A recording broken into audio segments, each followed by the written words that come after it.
Hey everybody, I'm Joey Evans and I'm doing 5 quick reviews. These are reviews of games that have been reviewed elsewhere on the channel or I just got a chance to play recently and I want to give you my thoughts on them. So we're going to try to keep this quick, so let's get started.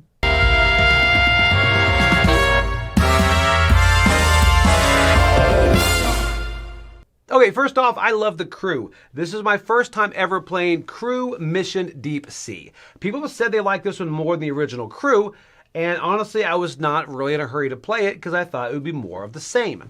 And it is more of the same. It is a trick-taking game just like the first one, but a couple of things elevate this for me. This one, I'm surprised at how much I do enjoy it. First off, the objectives, right? The objectives, even when you're playing through missions, the objective cards have a bit more variety rather than you just have to win the pink 4 or the blue 6 or whatever. You're turning those objectives and you get to pick and choose, and it does change things back and forth. Also, I like the whole fact that you can pass and not take a task. That's massive. That's really big. That is huge. And I'll tell you why. In the original Crew, I've not finished the original Crew. We have one group we're trying to play through it with. But what stinks about the original Crew is you have to take a task and you will say at the beginning, guys, we can't win this. It's just not winnable. And normally people are like, oh, let's just try it. And you want to say, no, really, we can't win. And you might play all the way till the end and you're like, told you we could not win. So that being here, I really enjoy that. Just be able to pass if you need to pass. And also there's that lifeline, I forgot what they call it, where you can actually grab it and then you can kind of pass a card.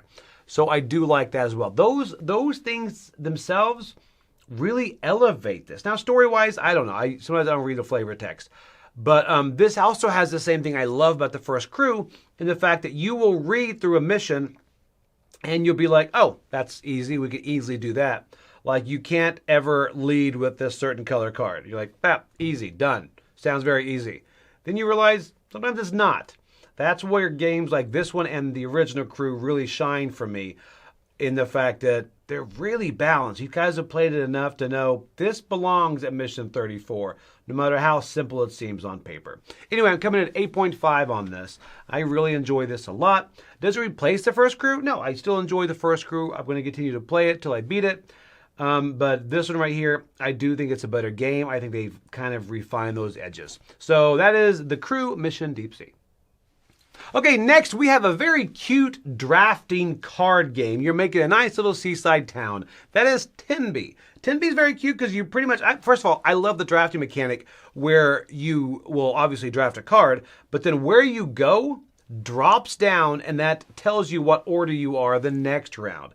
Because I love that balance rather than just grabbing the card you want. You can also be like, I'll get kind of a card that's not quite as good now, but I will be able to take the chance to get something better next time. And that has this in it. You're going to lay down cards and you're going to go out and you're trying to make a nice little seaside town. And all of the cards are going to kind of score either depending on what is in the entire row or what is right next to it. I like this. It feels like a little side-scrolling port is what it feels like. I love the different scoring options you have. I love whenever you see something that really will really work into your town. You're like, that will be perfect in this little village I'm making. So I love all those different scoring objectives. I also love the fact that it's different every time because the cards show up. And the simplicity on this, I really enjoy. This looks good. It comes out quickly. I enjoy this. I'm coming in at an 8 on this. This is a cute, I don't use the word charming much, but a charming little game. And it's got that whole side-scrolling thing. It looks like a side-scroller at a seaside port. I mean, that's like a win-win. Anyway, this is Tinb. Okay, this next game I am going to review, but I will give the caveat that I am friends with the designer, and that is Chris Yee's game, Soda Jerk. Soda Jerk I have played, and this is a stock manipulation game where you've got different areas here, and you are playing cards face down that either, if they match the stock they're in, oranges or whatever, they will make that card value go up. If they don't match, that amount is going to go back down. So that stock will go down or up. Then the remaining cards in your hand are going to score over here. So if you have oranges in your hand, those could be worth 7 points apiece, or they could be worth -7. All right, so you really kind of have to balance that out, and all of this balancing is done face down. So you can play a card, or you can actually flip a card face up to kind of see what everyone else is thinking, what they're trying to do to that particular stock. I play some stock manipulation, but this is a very light stock manipulation game.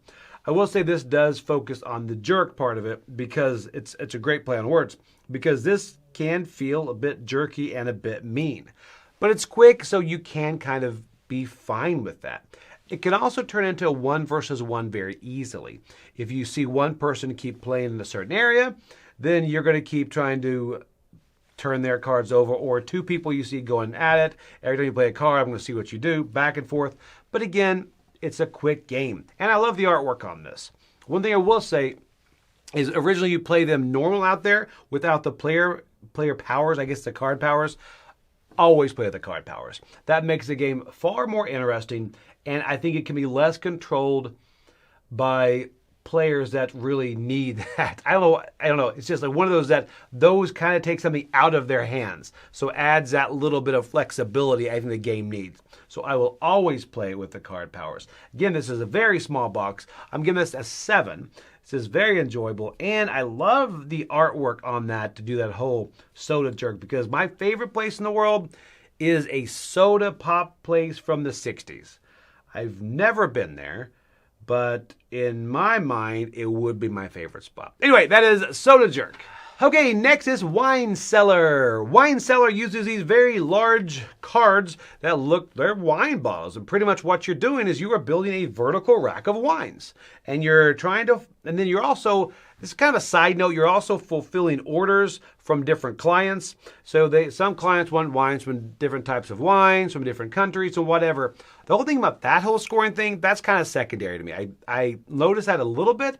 But the biggest thing on this is as you build your vertical stack of wines, you can put it above or below, and you're going up and down, you're going to score diagonally. I found that very interesting, because you are putting them and you're trying to get the larger numbers that don't deviate a lot to kind of line up diagonal. And once you put one above or below, that's going to then shift where it's going to score.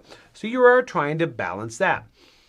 This is an interesting game. I don't know how often I'd go back to it. I think it works fine, and the drafting could use a little work, but I think it's very interesting. I like that scoring. I like the artwork on it.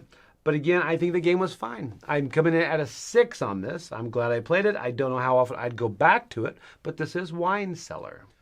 Okay, so finally, this is a party game that I finally got to play at Gen Con, and it's been out for a bit, but I'm excited to try this. This seems like, it's almost like you mix Telestrations with So Clover, and this is called Caution Signs. So Caution Signs, pretty much you're getting 2 cards, and you put them together, kind of Mad Lib style. Like, for instance, you might have Clumsy Photographer or Tiny Wizard, right? So everyone has their 2 cards, and you have your Caution Sign, and you have to then draw that very quickly. I can't remember the time. It's like 15, 20 seconds. Very quickly. And you're going to go ahead and draw that as fast as you can, and there you go. And then you put all your cards down, and one person is going to shuffle those up, and then they're going to look at all those pictures, and they're going to try to decide which cards go with which picture. And that's where the fun lies in this. This is like similar to Illustration in the way that it doesn't matter the score as much. It's all about those drawings and how funny those can be. Because when you do that reveal, a lot of times you're like, what are you even trying to communicate here? And this is another one that I love, games that are drawing games that really don't depend on how well you can draw. Honestly, this could be too easy. If you have a group that is just full-on artists with a high drawing skill, this may not be the game for your group. Mine, they aren't artists. So it does really lend itself to a lot of laughter on that. This is one of those that's very quick to teach. It's also fun to watch. One of those games that you see from the other table. You walk in, you see people playing it. It's just a blast. I'm coming in at an 8 on this. Surprised me how much. This is one that I added to my personal collection because we have played games like Telestrations, So Clover, all that stuff enough. A lot. This is something new to add to that. So if you're looking for that party game that kind of makes you laugh, it's Caution Signs. Try it out. Okay, so that is it. Those are 5 quick reviews of games I've played recently. Let me know in the comments if you played these, what you think. But I'm Joey Evans, and I'll see you later on the channel.